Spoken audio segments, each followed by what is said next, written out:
Brilliant. Good evening, everyone.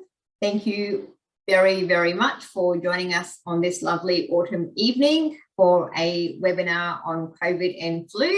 My name is Sadia Khan, and I am the Workforce Development Program Officer at the Northwestern Melbourne Primary Health Network. And joining me tonight is Dr. Michael Birrell, who is very kindly presenting the webinar tonight. So, first of all, I would like to acknowledge the traditional owners of the land, and I would like to acknowledge the peoples of the Kulin Nation as the traditional custodians of the land on which we are meeting today. I would like to recognise their continuing connection to the land, waters and culture, and I would like to pay my respect to elders past, present and emerging. I will wait and take a couple of moments to just slow down a little and allow for everyone who has registered to join us in the webinar tonight. I will also go through some housekeeping for everyone so that we all know what to do through the webinars. For tonight, everyone has been muted, and I would request that throughout the webinar session tonight, if everyone kindly remains muted. The purpose of that is so that we can run the webinar and listen to Dr. Michael and not the background noise. I unfortunately I will try and keep myself muted so you don't hear my kids yelling in the background, even though I have told them numerous times I'm in a very important meeting. Moving forward, because it is a webinar, questions will come through, or please put your questions through the Q&A box, preferably not through chat, because if they come through the Q&A box, then we can monitor them and ensure that they get answered. If they come through the chat, we may lose track of them. One more thing, please note that the session is being recorded. Last but not the least, please ensure your name in the Zoom webinar is the same name with which you registered, the same first and last name, because for purposes of CPD, we are marking attendance, and to ensure that we allocate CPD accurately and send out the attendance certificates correctly, we need to know that we can recognise you and mark your attendance, and we won't be able to recognise you if you log in as iPhone or Joe's iPad. So kindly, please log in with your first and last name. So that would be much appreciated. My colleague Hamish is providing back-end support, and he will be putting some messages through the Zoom, through the chat. So he will be putting some welcome messages, and then he'll be putting an evaluation at the end of the session as well. And I request everyone to kindly complete the evaluation survey. So that's from me. And I'd like to provide a little bio about Dr. Michael. So Dr. Michael is an infectious diseases physician. He works at the Western Health and the Western, as well as a medical lead at the Western Public Health Unit. And Dr. Michael has a particular focus on optimizing COVID testing and vaccination. So we have an awesome speaker tonight, and I really hope that you enjoy the session tonight. So I will hand over to Dr. Michael from here.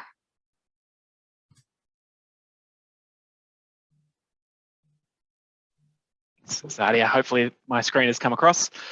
It has. Thank you everybody for having me tonight. Really grateful to have the chance to speak about a topic that is very prominent to everybody at the moment. You know, it's hard to go more than a couple of meters down the street without overhearing somebody talking about COVID, and usually vaccines follows pretty quickly afterwards.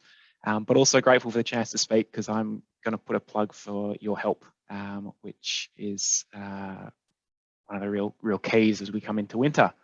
So as Sadie said, I'm an ID physician that works at Western Health, and I also work within the Western Public Health Unit. Before I get underway, I have no particular conflicts of interest other than I like COVID vaccines. Going to focus on a few key topics tonight. After sort of a bit of an introduction on my role, going to talk about the winter dose recommendations for the COVID-19 vaccine, and then talking a bit about COVID-19 and the influenza vaccine in combination. Then we'll talk a little bit about some considerations for those that have had COVID-19, as we know that that's a significantly increasing proportion of our population, and then talking through some common questions that you might hear from patients, because they're certainly the ones that I'm hearing as well. Just before we get too far underway, oh, sorry, Sadia. Dr. Michael, my sincere apologies. It could be just my internet connection, or it could be for some reason I can't hear you very clearly, and I wonder if the participants are experiencing the same thing. So whether you might want to increase your volume a little or talk a bit louder, I don't know. All right. Hi, Michael. I've got you all right here from my end. Yeah. Okay. But we'll see how we go. And if we have any more troubles, we'll jump in. Perfect. I'll try. I'll try not to shout in that case. But please let me know if people can't hear.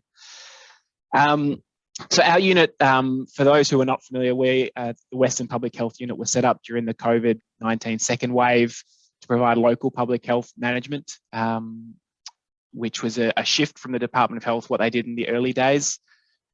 We were initially managing cases, but now very much managing outbreaks, which is largely amongst things like aged care facilities, disability accommodation, and workplaces.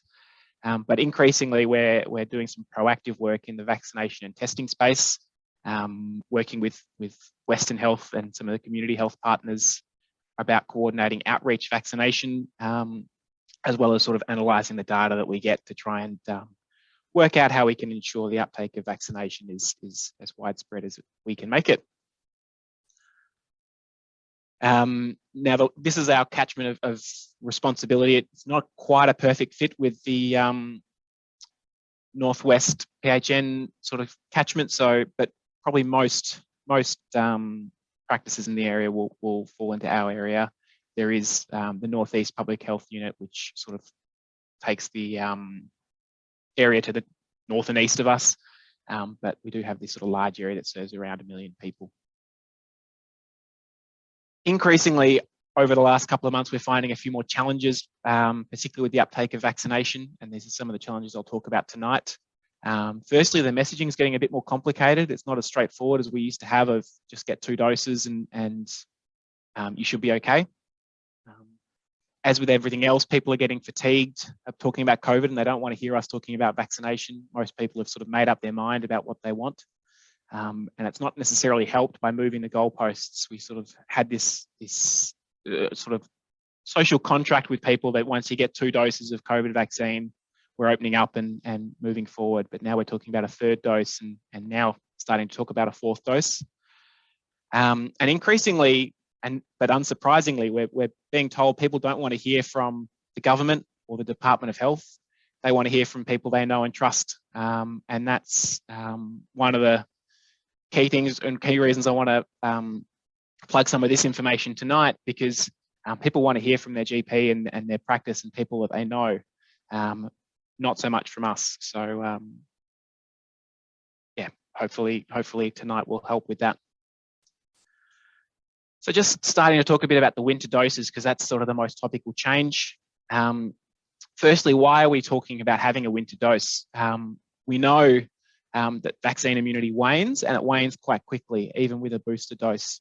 So this graph is using some data from the UK, who have really excellent vaccine reporting. And you can see this graph is sort of spread up into 3 sections. The section on the left shows the vaccine effectiveness of somebody who's had 2 doses of a Pfizer vaccine. The section in the middle is someone's had 2 doses of a Pfizer vaccine and then a Pfizer booster. And on the right is someone that's had 2 doses of a Pfizer vaccine and then a Moderna booster. And what you can see across the board is that after you get either your 2nd dose or your booster, you get to quite a good vaccine efficacy, and it tails away.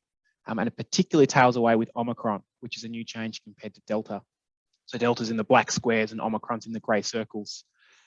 So even though we've moved to giving boosters and that's led to some temporary improvement, that effect is lost. After this sort of 15-week mark, we're not that much higher than we were to start with, less than 50% vaccine efficacy, which is against symptomatic infection, not severe disease, this graph.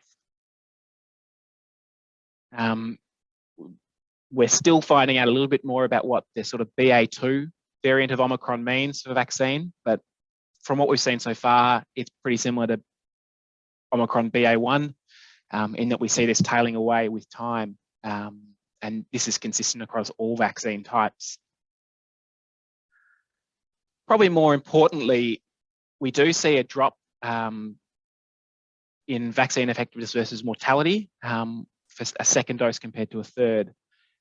So this is a check of the vaccine efficacy against mortality, all vaccines combined. What I want to highlight is if you look at the interval after dose towards the left of this table, after 6 months after your second dose, your vaccine efficacy against mortality drops to about 60%. And you can boost that up to 95% with a third dose. But really importantly, this is 95% just after you've had your third dose 2 weeks down the track. What we don't know is what happens 6 months after you've had a third dose, because we've only started recommending them 5 months ago. So there's this unknown area where we don't quite know what's going to happen, as particularly our high-risk group has waning of their third dose. What we also know is that regardless of vaccination status, age is the single highest predictor of mortality. This is Australian data throughout the pandemic, showing the overall death by age group and sex, and it's strikingly obvious. And what we all know from listening to the media and probably from your own work is that elderly Australians are significantly overrepresented, and this is regardless of vaccination status. Vaccination certainly gives them protection, but they're still overrepresented in the mortality group. So this leads us to the evidence of a fourth dose, and really the data out there is early, it's limited, but it's there. There's two predominant studies that have been used to inform the discussions about a fourth dose. Both have come out of Israel, where Pfizer have done a lot of work with the Israeli government and health system to give them preferred vaccination access. And then the Israeli government's been very proactive at recommending fourth doses and third doses earlier on. So the first study, which was published in the New England Journal of Medicine just a couple of weeks ago, looked at about 1,000 healthcare workers who received a fourth dose. These were largely well, who had regular surveillance testing.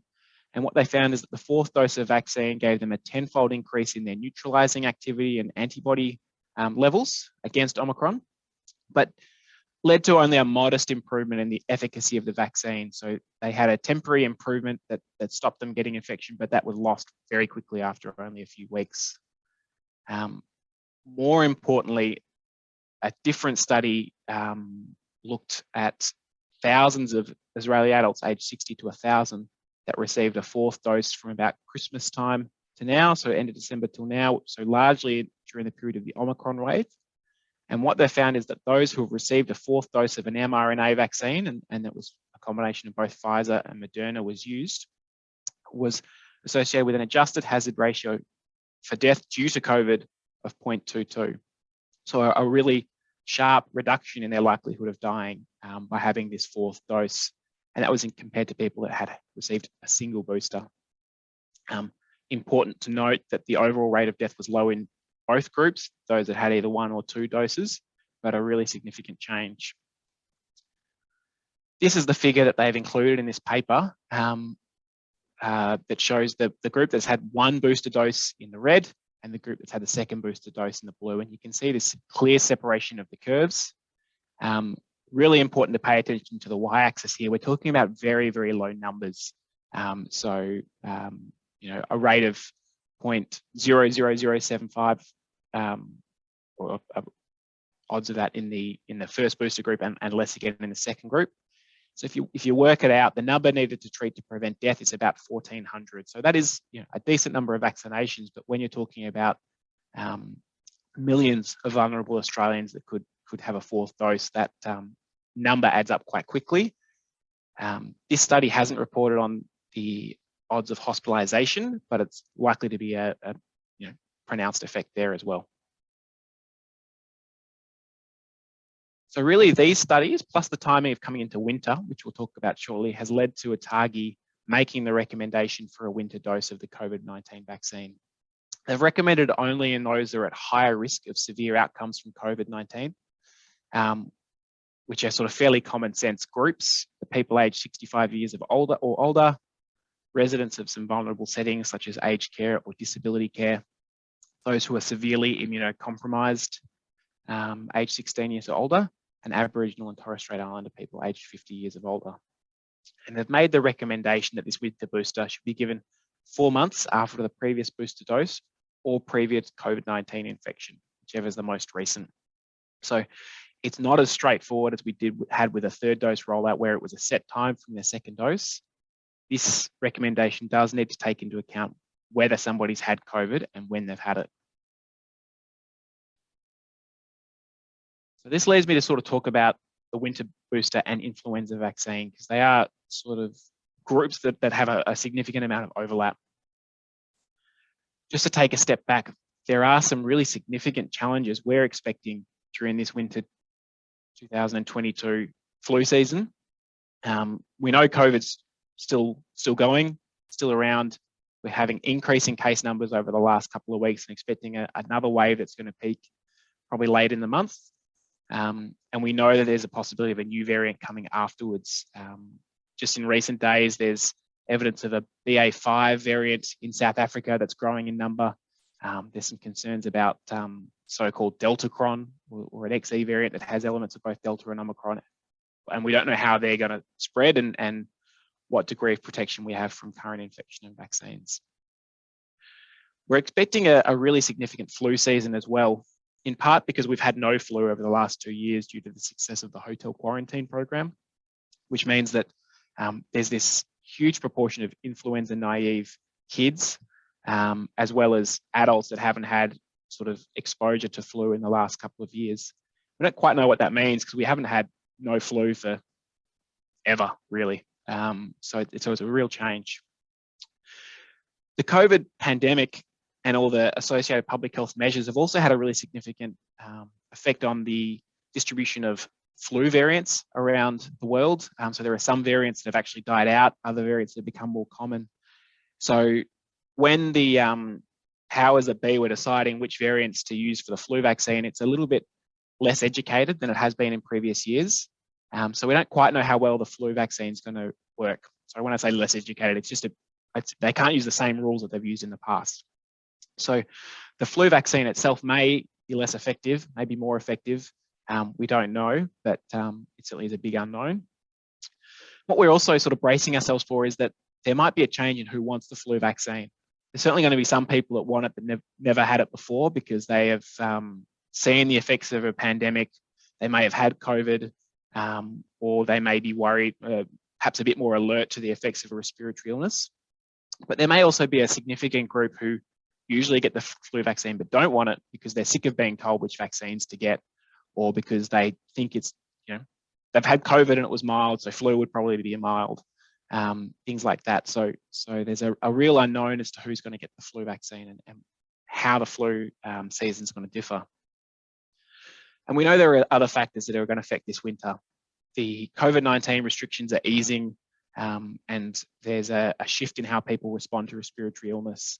One of the things we're worried about is people doing a rat test at home when they develop a flu-like illness, hopefully getting a negative result, and then going to their social events or work or whatever because they don't have COVID, but then using that as a chance to spread flu or other respiratory illness. We also know that COVID-19 has had a significant impact on health services, and I'm sure you all know this quite well from your own practices. But adding influenza to that mix is going to make it more complicated because we're going to have more people who can't attend because of their own respiratory illness. We still have quarantine for household close contacts of COVID-19 cases. So there may be a significant strain on the health network as more and more people are unable to attend work. So really, it's a perfect storm of challenge. As I said, there's a pretty significant overlap with who's eligible for the COVID-19 winter dose, who's eligible for the funded influenza vaccine on the National Immunisation Program. Adults 65 years and older are the biggest group for both vaccines. The COVID-19 winter dose means that residents of aged care and disability care are eligible, and in practice, almost all those will be eligible for a funded flu vaccine, either due to their age or due to the presence of medical conditions putting them at risk of complications. Probably the biggest gaps are in the immunocompromised, where the winter dose is not authorised for those under 16 years of age. Differences in the eligible Aboriginal and Torres Strait Islander population, and in pregnant women, where there is no studies or data about the use of a COVID-19 winter dose at this stage, that has not been recommended. Not expecting particular safety concerns given what we know about the COVID vaccine in primary vaccination courses and in the first booster, but there's just no data to support its use yet. We also know that getting both COVID-19 and influenza is really bad, worse than getting either. Whilst there's limited data of this, and we certainly haven't got significant experience in Australia, we look to the UK again, where they have a fairly comparable health system, but much more COVID over the last 2 years. And this study, which came out in the Lancet about a month ago, showed that the odds of dying with a combination of COVID-19 and influenza infection were about 2.35 times those of somebody who had COVID-19 infection alone. So a really significant increase in that risk. I will stress this is a study that's been done throughout the whole pandemic. So a number of these cases were not vaccinated, and it wasn't performed in the time of Omicron. So I would hope that the current odds are lower based on vaccination rollout and the current circulating variant, but the general principle of it being worse to have both COVID-19 and influenza, I think, would be true. So our vulnerable patients, we really want to protect against both as much as we can. In terms of timing of vaccines, the advice and the recommendation, the evidence is that both vaccines can be safely given on the same day. This is the ATAGI advice. It's consistent with advice elsewhere in the world, and a shift from what we were talking about at the start of the flu season last year, where we talked about initially a sort of 2-week window period between a COVID vaccine and an influenza vaccine. What that means is that if somebody's coming in for a flu vax, we want you to think about, can they have a COVID booster? Can they have a winter dose? And vice versa. If somebody's coming for a booster dose, it's a good time to give them their flu vax while they're here and while they can use the protection. Importantly as well, if somebody has had a late flu vaccine earlier this year because they were traveling overseas, because they were pregnant, they should still get the 2022 formulation. I've just included the table from ATAGI before about the recommendations for specific vaccines. Probably the most important one, I'm sure most of you are across this, but the most important one is the over 65 age group being recommended the attenuated vaccine, which is the Fluad Quad on the National Immunisation Program. But really all vaccines can be given safely on the same day as all COVID vaccines. So if you've got them there for one, think about whether they can have the second one or the other one, because the more protection we can get into our vulnerable patients, the better. The AHPPC, which is the joint meeting of the chief health officers of all the states and territories, have also put out some advice about getting ready for winter. They are still committed to sort of minimal public health restrictions, but also trying to support the health system, support our populations at risk of severe illness, maintaining social and business continuity, and ensuring health equity, particularly to Aboriginal and Torres Strait Islander groups and culturally and linguistically diverse communities.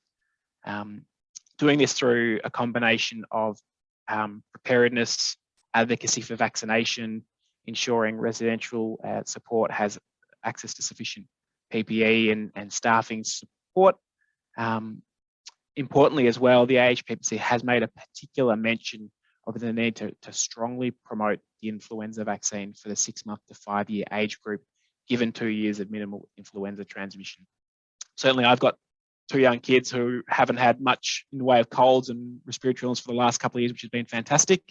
I think we're catching up in a hurry over the last month, but we know that given this group is both vulnerable to the effects of flu and very efficient spreaders of influenza, vaccinating this group is really important, and we want to promote that as much as possible, lest we see a surge in severe flu cases in this group. All right, just now to talk a little bit about those that have had COVID-19 and what the recommendations are for these groups. As I said, we're seeing more and more infections over the last few months. We've had more infections probably in the last week than we did in the first year of the pandemic, and more in the last fortnight than the first 2 years of the pandemic. And with that, we are seeing increasing reinfection. This graph on the right again comes from the UK because they just have really good data systems, and reinfection wasn't really a big problem up until Omicron came along. But now that it's here, we're seeing increasing reinfections. This data we haven't got similar data published in Australia to say it, but certainly anecdotally, I think probably most people in this session would know patients or have had patients or know family or friends that have had COVID twice. We are seeing it's happening quite quickly as well. So there's clearly something that's happening with the immune system not developing a stronger response to Omicron as it did to wild type COVID, Alpha variant, Delta variant. What we don't know well yet is how long you can get protection after being infected through an Omicron variant. The national public health advice and the advice my team gives to cases is that we consider for 8 weeks you're not particularly to be at risk of getting COVID again. Now that's just based on large sort of observations of the population, but there are always exceptions to every rule. So really, if you're seeing somebody that's had COVID, it's really important to try and protect them as much as possible still. We know reinfections are still more likely to be mild than a first infection, but some still do develop severe disease, again, particularly at those vulnerable age groups, the elderly, the immunocompromised. Importantly, a third dose of the vaccine promotes not only a more potent, but a more diverse B-cell response, which means that theoretically, at least, there's a broader protection against future variants compared to somebody that might have just had natural infection. Because as always, we don't know what's around the corner. We've had enough twists and turns over the last 2 years.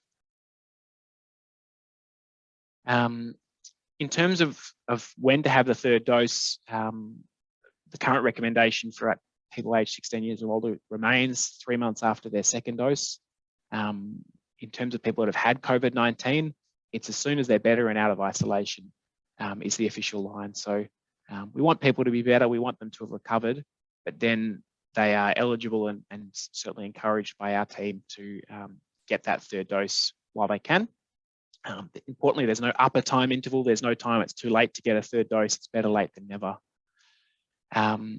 Just this figure on the right is some of our local data about third doses. The orange line is those above 70, which is our sort of highest risk group. The dark blue line in the middle is for those 50 to 69, and the lower blue line is those age 16 plus, which is everybody eligible. You can see we are still making headway, and we've got pretty good numbers in the over 70s, but not completely there. And that subset that aren't vaccinated are still at risk of severe disease. But importantly as well, that overall light blue line at the bottom is not really as good as we'd like. It's made a much poorer uptake than we saw through the primary vaccination course. It's going to be for a lot of reasons, but some of it is probably that people don't understand the benefits of it. So certainly we want to keep plugging to everybody to get a booster dose as soon as they're eligible. As I'm sure most of you are aware, the Moderna or the Pfizer mRNA vaccines are the recommended vaccines for third doses, with AstraZeneca available for those who can't have mRNA vaccines due to allergy or history of myocarditis or similar. And if no other vaccine is suitable, Novavax is available. However, there is very limited data for its use as a booster. Most of its data is in a primary vaccination course. as I said earlier, in terms of when to have the winter dose, the advice is 4 months after a previous booster dose or 4 months after previous COVID-19 infection. The reason that COVID-19 infection has been added as a timing criteria is it's kind of like a top up of the immune system. It's a bit like having a refresher for the immune system on how to make antibodies against COVID. So if they've made it against natural infection recently, we trust that the natural immunity from that on top of 3 vaccines is enough to give them good protection. In practice, you can be a little bit more flexible than that, particularly with that COVID-19 infection. So it can be dropped down to 3 months after a previous booster or infection, if that's a bit more practical. So, for example, if someone were to be giving a round of vaccines in an aged care facility that's had an outbreak about 3 months ago, and a number of residents who are about 3 months after having COVID, we'd certainly say give them their winter dose now, give them that optimal protection, and that will help keep them safe as much as possible through winter. Importantly as well, the influenza vaccine shouldn't be delayed just to facilitate giving both at the same time. We know that the benefits of a winter dose of COVID vaccine are there, but the flu vaccine is really important for the reasons I've discussed earlier. So if somebody presents for a flu vaccine and wants to get them both at the same time and they're a couple of weeks off getting a winter dose, my advice would be get the flu vaccine into them when you can, and get the winter dose at a sort of later appointment.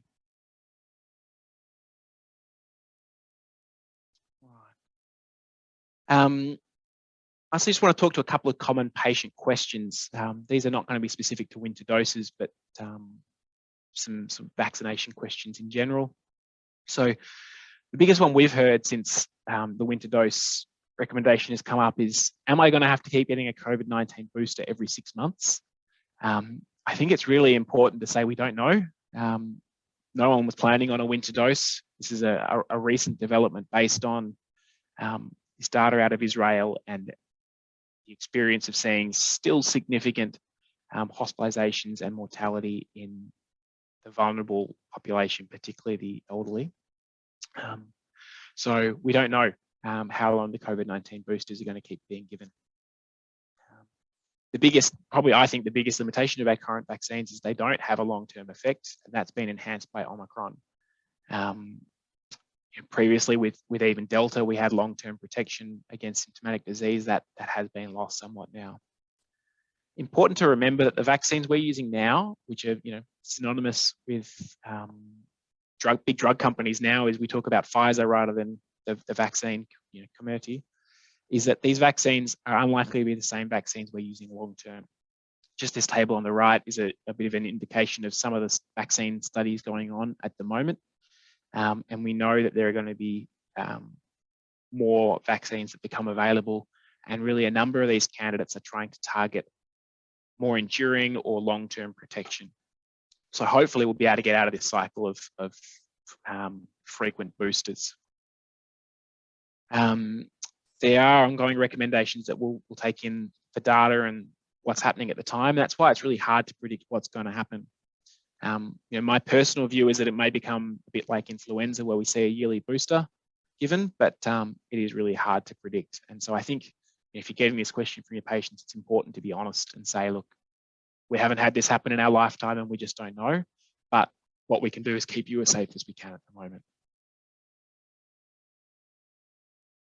The next question we get, and some of the hesitancy about getting further boosters, is the adverse events that people get, and the worry about having that again. So this is a real and very valid concern. When you're constantly getting, if you're getting vaccines multiple times and getting significant toxic or side effects every time, it's understandable that you're a bit hesitant to get that again if you perceive the benefit to be lesser.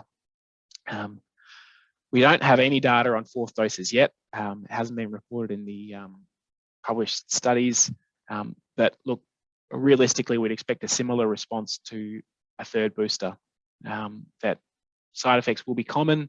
Hopefully they'll tend towards milder rather than severe, and certainly we've seen that myocarditis for instance, has been less common with a third dose than a second dose, but it is a bit unknown at this stage. But as I said, our expectation is that common side effects will remain common, but significant side effects will remain rare.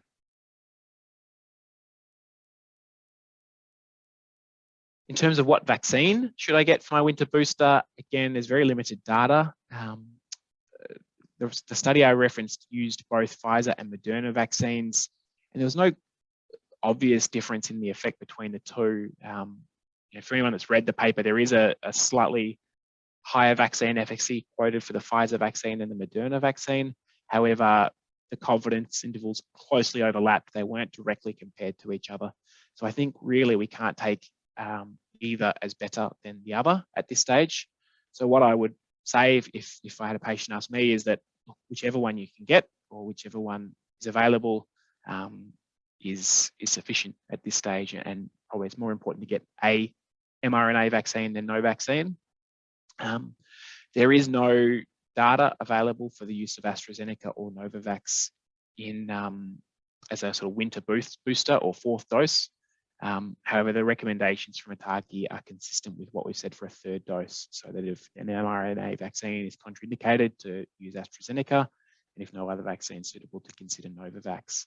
And as I said, the data is not strong for it at the moment.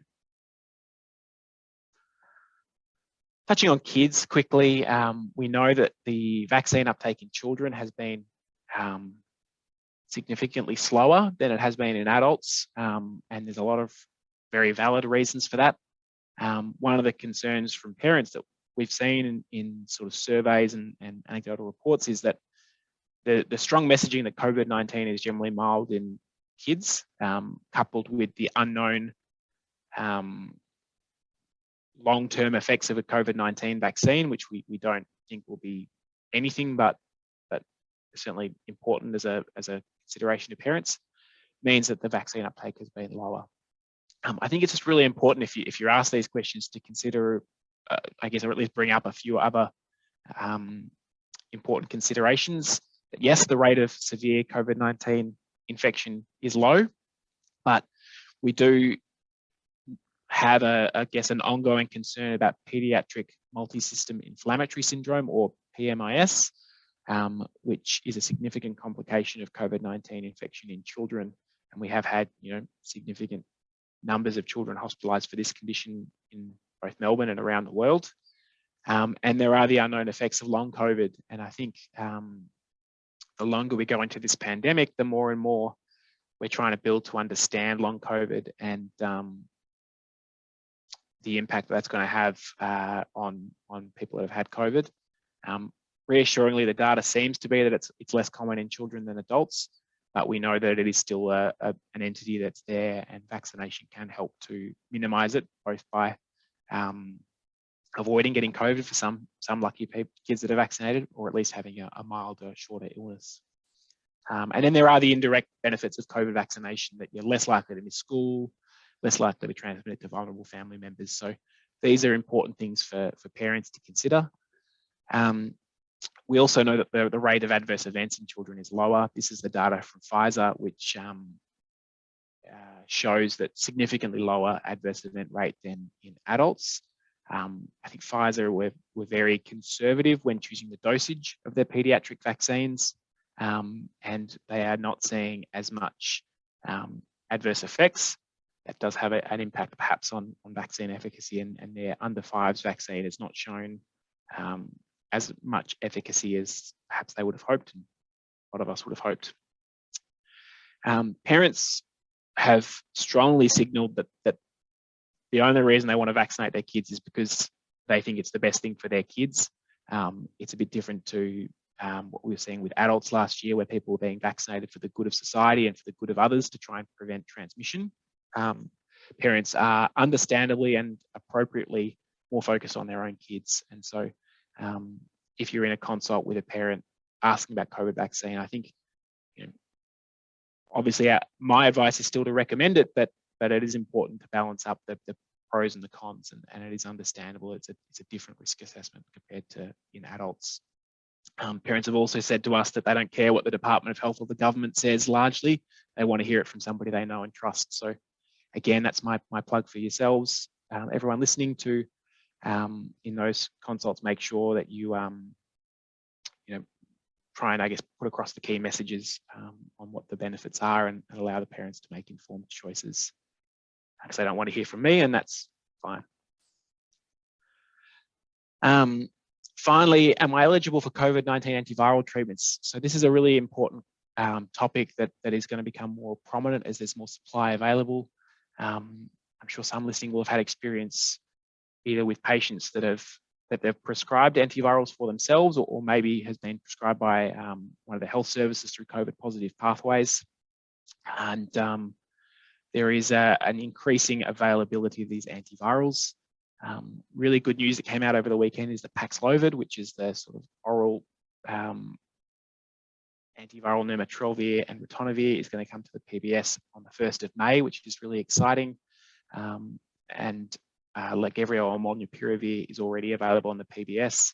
These are both highly effective oral antivirals for those who are at risk of severe disease, and are really important tools to treat COVID-19 as we start to get to back to, I guess, a business as normal type medical care, where care is going to come through primary care and general practitioners more and more as it should be. Remdesivir is the other antiviral available. This is an intravenous formulation, so a bit more difficult to access in the community, but a lot of the local hospital and the home services are offering it primarily through COVID positive pathways. And just importantly, sotrovimab, which was our workhorse antiviral for early disease for the last 6 months, no longer recommended for most patients due to some in vitro data suggesting reduced efficacy against Omicron. So it has less of a role now, perhaps in pregnancy, but not much else. So particularly if you're administering or recommending winter booster doses for some of your patients, many of them will still be eligible for antivirals if they contract COVID. So the PBS criteria for Lagevrio and the ones that have been indicated for Paxlovid when it comes on the 1st of May suggests that the significantly immunocompromised will be eligible regardless of vaccine status. Aged care residents generally will be eligible, and indeed most aged care facilities have been sent a stockpile of molnupiravir direct from the Commonwealth to have on hand.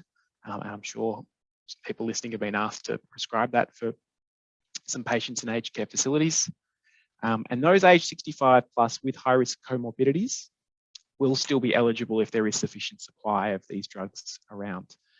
Those high risk comorbidities are the sort of common sense ones that we see represented through COVID illness generally. So congestive heart failure, chronic airways disease, significant renal failure, obesity, they can be eligible regardless of COVID vaccine. So it's a really good prompt when you're giving somebody a winter dose who might benefit from these if and when, hopefully if they get COVID, to promote early testing and early review with yourselves to seek treatment if they're eligible.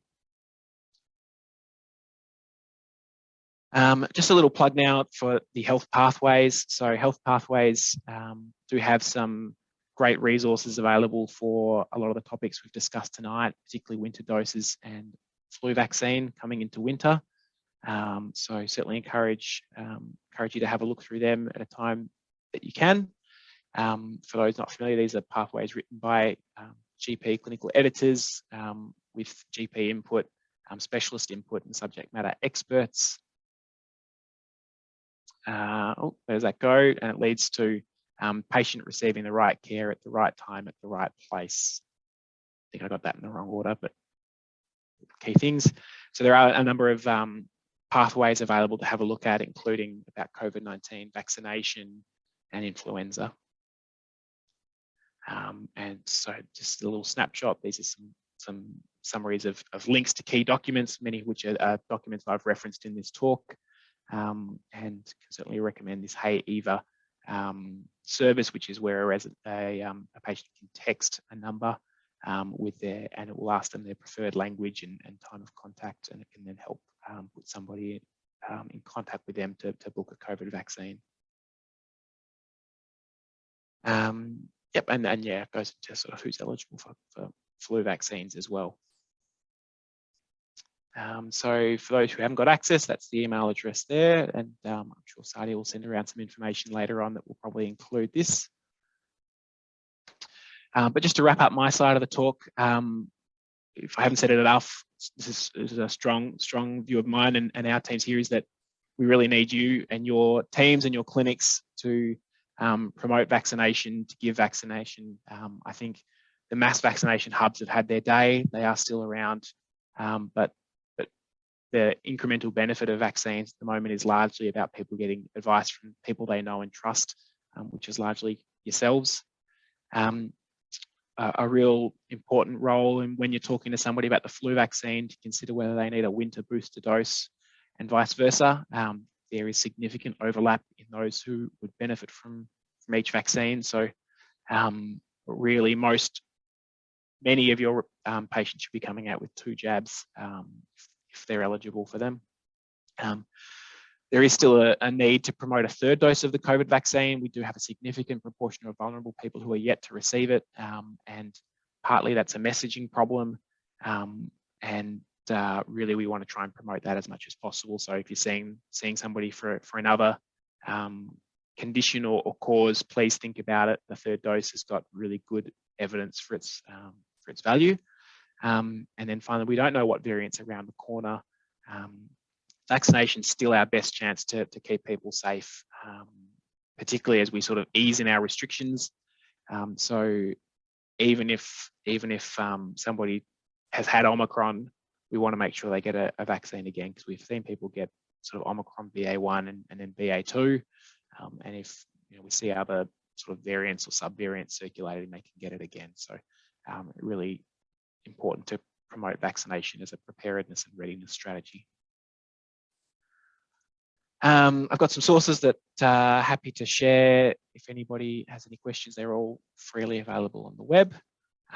These are the contact details for our unit. If you don't know how to get onto us, please, if there's anything we can do to help, let us know. We have got a number of resources on our website as well, directed at people that have COVID or at risk of COVID, including some translated materials. So please have a look at that. Otherwise, I'll take any questions. Thank you very much, Dr. Michael. So we've got 3 questions coming through the Q&A box, and if you're okay, I can begin with the first question. So one of the questions is, are the conditions of those severely compromised listed? I'm sure all of my patients will describe themselves as such. Yeah. Probably should have included this list. Targi does have a good list. I think the summary of it is people that you would call really immunocompromised. It's significant chemotherapy, it's organ transplant recipients, it's uncontrolled HIV, or people on significant immunosuppressants for rheumatological or connective tissue diseases. It's not so much badly controlled type 2 diabetes. It's not, I get bad colds and flus every year. It's the ones that you'll know that they're significantly immunocompromised. But there is a good reference from a Targi, which I might forward to Sadia to help circulate after this session. Excellent, thank you so much. And from the same, I'll just ask this another question from the same person who was saying that the resources were up really quickly. Can you email them out, please? So if you're happy for me to email those resources, then I can email them out. Yeah, all definitely. right. So that was easily done. So I've got them out, and then. So there's another question saying, if someone didn't have the COVID vaccine and the flu vaccine on the same day, what is the best time interval for the 2 vaccines? So look, there's no official minimum period between the 2 vaccines. There's no perceived or expected interaction between the two vaccines that would diminish the second vaccine's effect, for instance.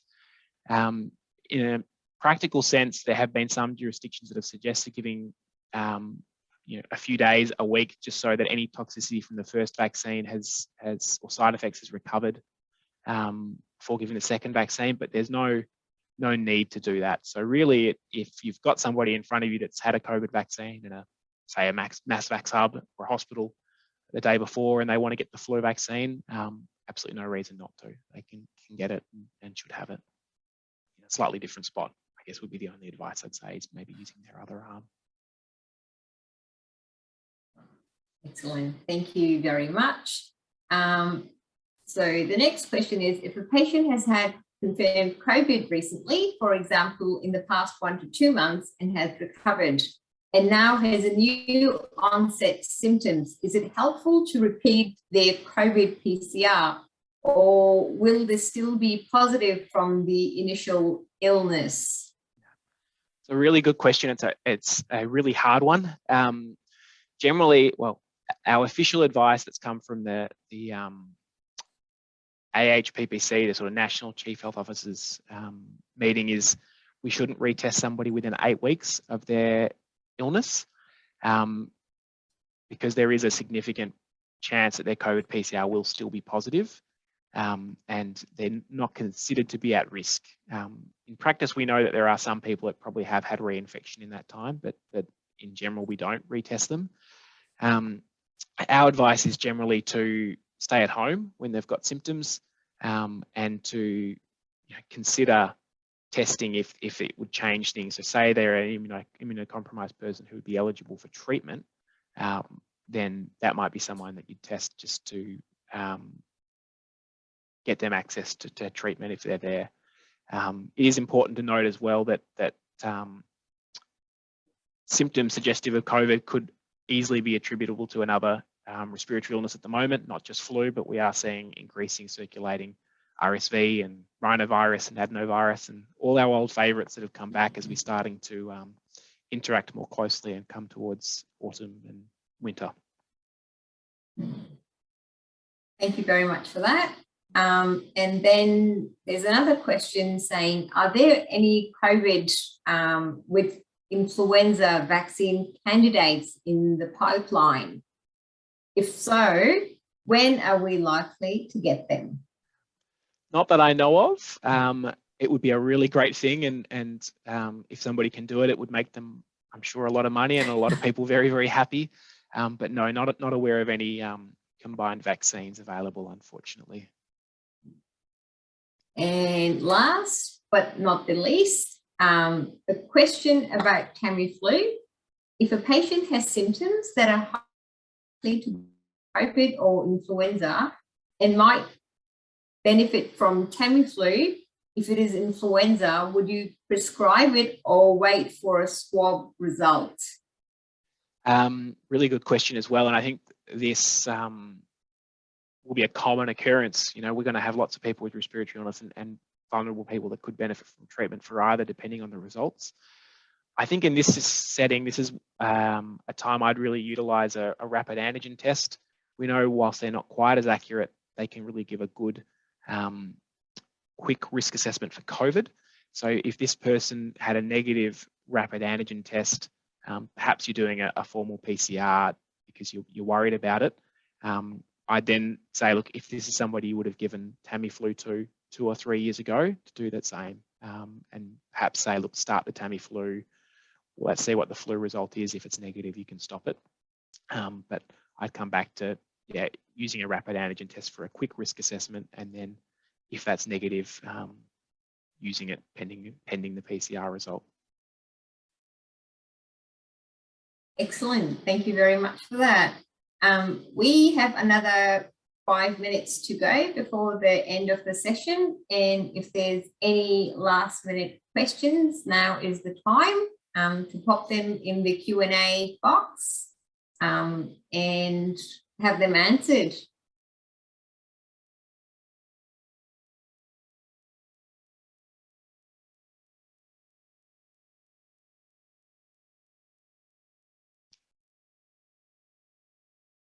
I just have a question, Dr. Michael. I wanted to ask you, I know your area of expertise is COVID vaccination and testing, but in terms of long COVID, would you mind if I ask you a question? Of course. Yeah, of course.